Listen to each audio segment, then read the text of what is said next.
So I'm just gonna go ahead and let her beat me up here. Unfortunately, I remembered I have an artifact. Oh wow, and she healed me. Huh.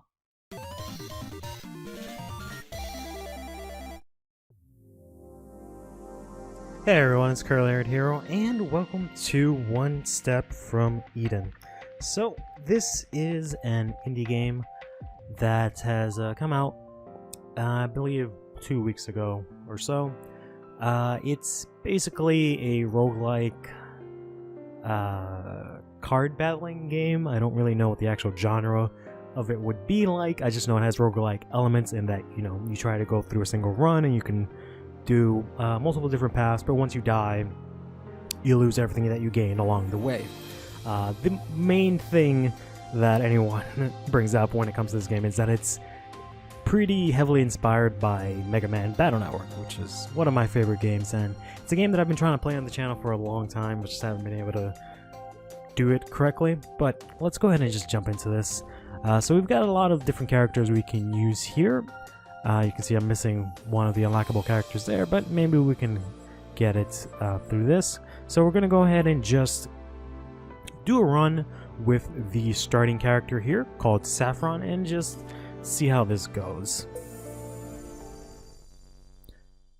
So as you can see here, it's got a giant, I was going to say 12 by 12, but that's not really the accurate way to describe it. But it's got a giant grid here, similar to Battle Network, and what you want to do is move around the grid here and not get hit by your opponent's attacks. You also have these spells here on the lower left of the screen, which you can use to attack.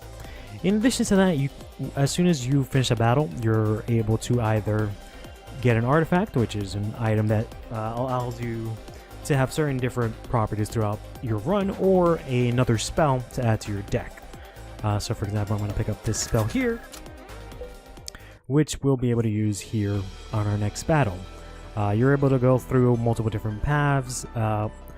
Typically you pick one of 3 paths, which decide how far you go on, or rather decide how far you go. Why do I keep saying it that way? Rather, it decides which way you'll be going through. It sort of decides everything else along the way. So we're going to go take this top path here, but you can see here we have our 3 spells that we start off with. Every time that you start a battle, you'll get a random collection of spells from your deck to start off with, and they'll be given to you in random order. We have here the spell that we just unlocked, this shield spell, and once you run out of spells, you're able to shuffle and essentially just start from fresh. We had a hostage in that stage there, which allowed us, if we didn't let her die, to give us some help, which is pretty cool.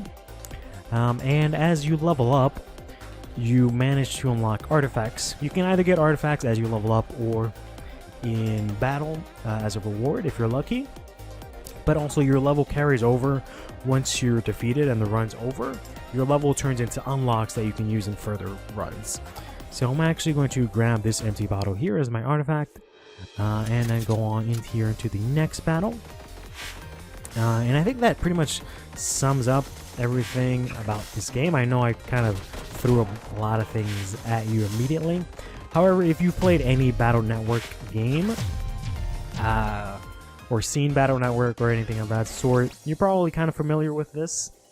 So you can probably pick it up pretty easily. I will warn you, this game is a little difficult. Specifically for myself right now, it is really difficult. There is a Switch version, which is the one you're seeing right now, but there's also a Steam version on Steam, which unfortunately has a lot of balance updates, and has received a lot of updates because it's on Steam, so it's a lot easier for the developers to update. Whereas unfortunately, since I'm here on the Switch version, there are delays in when the game can get updated, which has led this game to be actually the harder version on the Switch. But rather than complain about it, I'm going to try and wear that as a badge of honor that I'm playing the harder version of this game, which I'm hoping will sort of make me a little bit better in the game later on when, for example, they add on a couple of different modes that they're planning to add on, such as online PvP, which I'm hoping will have some sort of ranked component, so we might actually be able to do some ranked battles for that, which would be amazing. I'd really like this game to get supported in that sort of way, where they do have ranked battles in that way, but that's not good. I accidentally hit the hostage, but it's fine. And we'll just have to wait and see if that's really the case, but it also kind of depends if the game sort of picks up like that. I don't really know if it will, because I haven't been able to play this against anyone. I've primarily only played it with someone. That is the most that I've done. But I do feel like it can be a rather competitive game if you give it a shot. That was pretty bad. I was hoping I could make use of the acid rain there and hit this boss quite a couple of times, but clearly that's not the case, and I just took a bunch of damage for really no good reason. I can try and see if I can salvage this if I don't take any more damage going further. No, that's not good. But to be fair, this is one of the harder bosses in the game. In general, this is a very boss-heavy game. There is no story mode.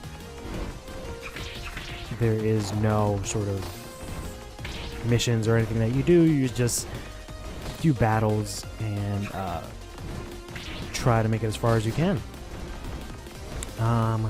So it sort of removes the extra fluff that was in the Battle Network games, because they were half story and puzzle, and then half this portion they only took the battle portion with them. So I'm just gonna go ahead and let her beat me up here. Unfortunately, I remembered I have an artifact. Oh wow, and she healed me. Huh. I was gonna say I wanted to just kind of abandon this run and start it over, but I guess let's keep going. See how far we can go with with this now. So I didn't really want this to be such a sort of tutorial heavy sort of video, but I guess I can keep going in that flow. There are a lot of different points on the map. You can see sort of what they do there. Battle is obviously a battle. Distress sort of changes, but typically there is a hostage on the stage and you want to try and help them in order to get an award. Hazard has a lot of different possible outcomes, but typically there is sort of a structure or something on the field that can change the tide of battle quite heavily. Camp is nice. It allows you to increase your luck if you want, which makes the game more difficult, but it allows you to get better drops. In turn, it also gives you a little bit of HP. I believe it's about 100 or something like that. The shop you can use to buy artifacts or spells, as well as make packs and many other different things. I'll go over that once I actually get to the shop. Treasure is sort of a free spot where you can gain some money and maybe defeat a chest to get some artifacts or spells. And finally, mini boss is going to be a harder version of whatever the current boss, or rather the current enemies you're facing are, and there is a chance that you'll get a good reward if you go that route, but at the same time it might also end your run if you're not careful. Alright, so this is where the run usually goes to shit. This character is notorious for being extremely difficult. That's primarily because she does a lot of really annoying moves that hit you over and over again, which in turn make it extremely difficult since she destroys a lot of the panels that you can actually walk on. So it makes it very difficult for you to not get hit, and since a lot of her moves hit you several different times, it makes it very difficult to really do anything against her.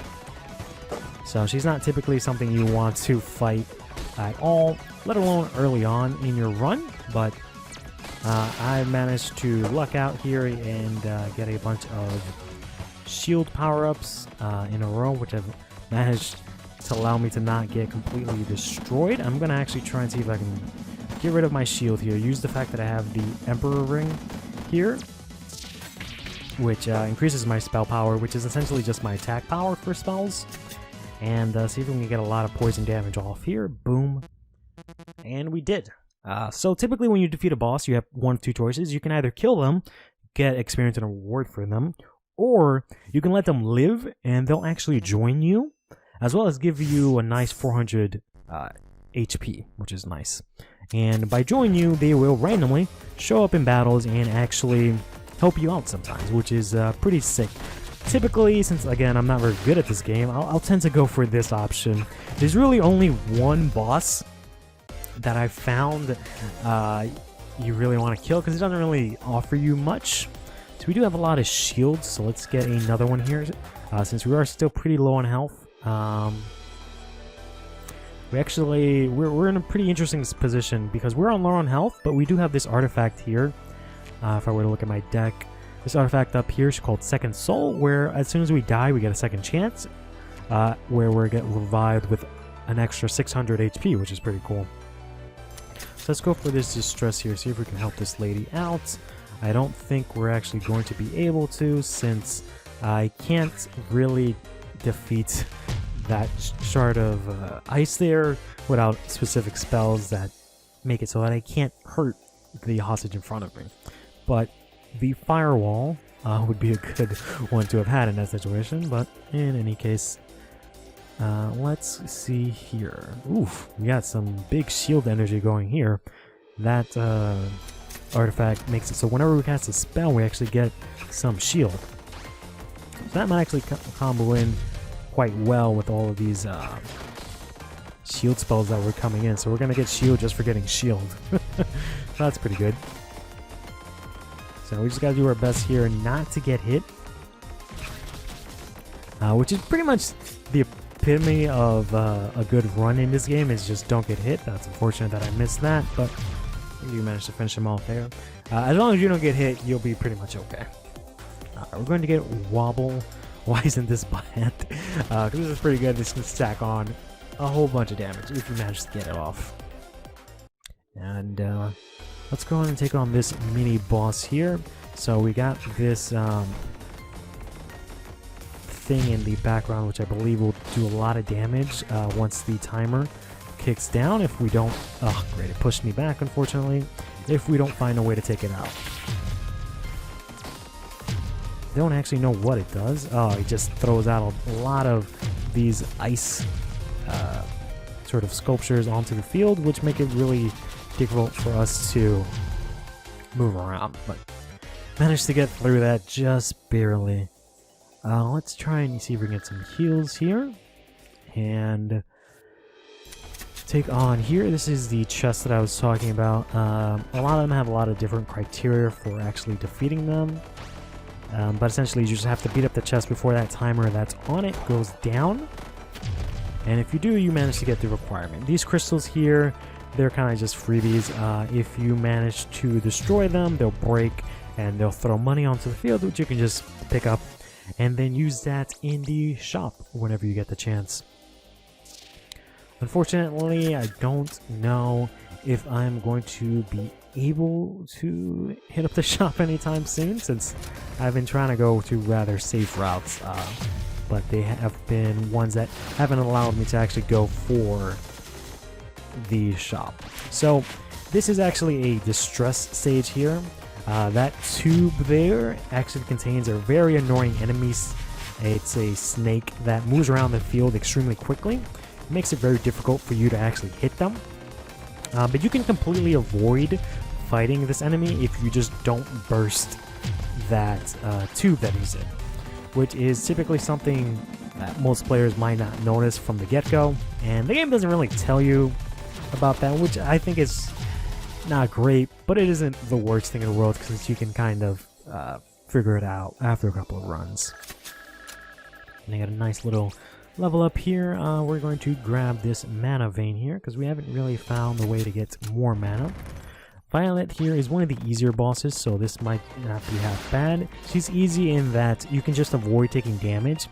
If you land on these music notes that she places out on the field, they actually give you shield, which is great. It actually works out pretty well with this run where I'm going heavy shield. So we're going to try and best see here if we can just rack up a bunch of damage while racking up as much shield as possible. Because essentially once she's done playing her little tune here, she'll try and hit you with some sort of an attack that will cause it so that you will take damage unless your shield protects you from it. Let's go ahead and use this and see if we can... nope. Let's get the shield first. Nope, we missed it. Missed that one as well. There we go. See if we can rack up a bunch of poison damage here before she actually manages to hurt us. Oh, we could have actually stayed there for a little bit longer, but that's fine.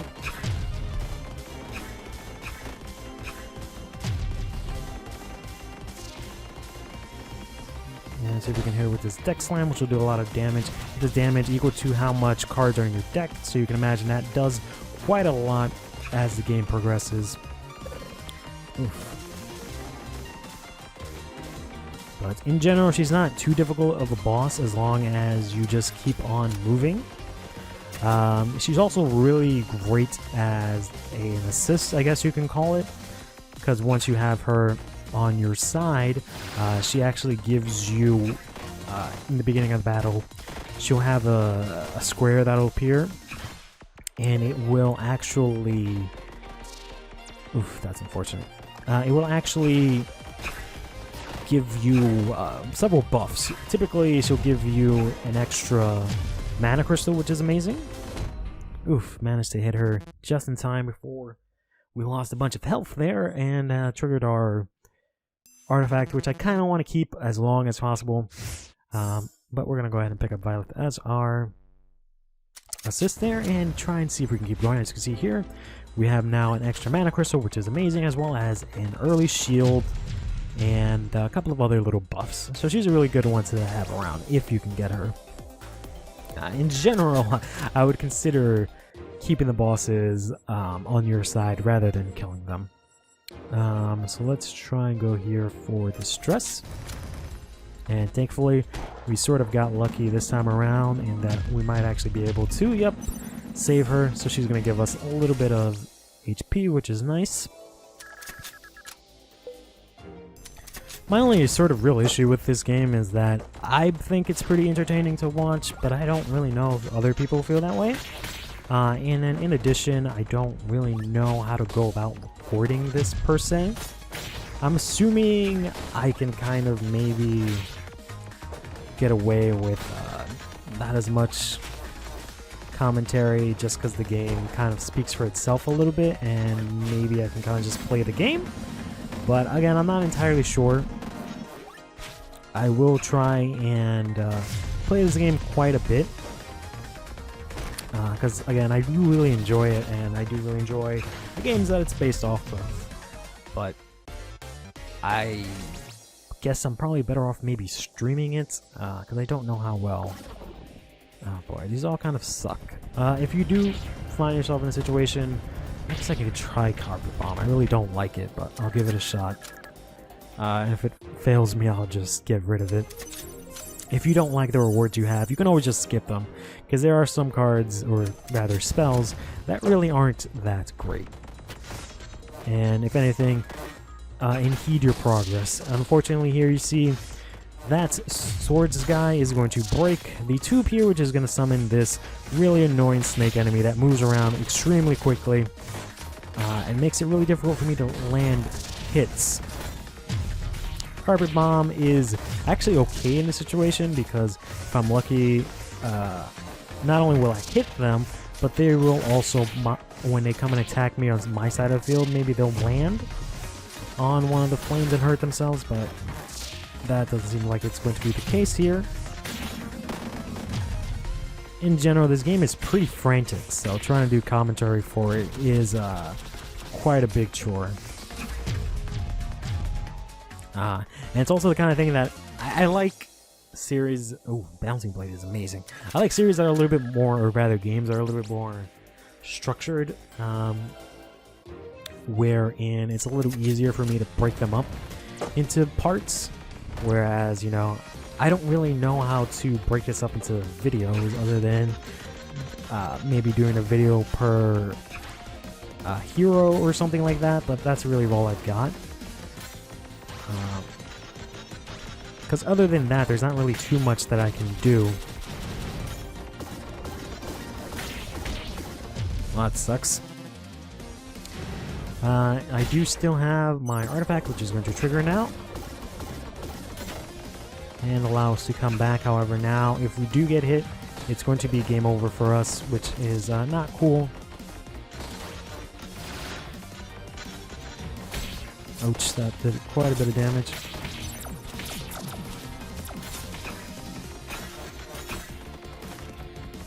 I don't know if we're going to be able to make it through this, but we'll see what we can do.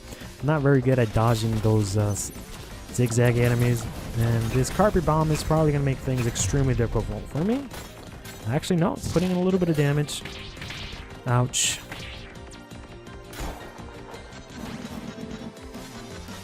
We managed to get some poison there. Let's add on a little bit more poison, which is going to give us a nice 100 if we can manage to get it off, and unfortunately, we are going to be taken out.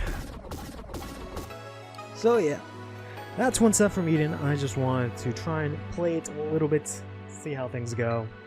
I would like to record this as much as I can, but again, I don't really know if it's something anyone would be able to enjoy as much as I do.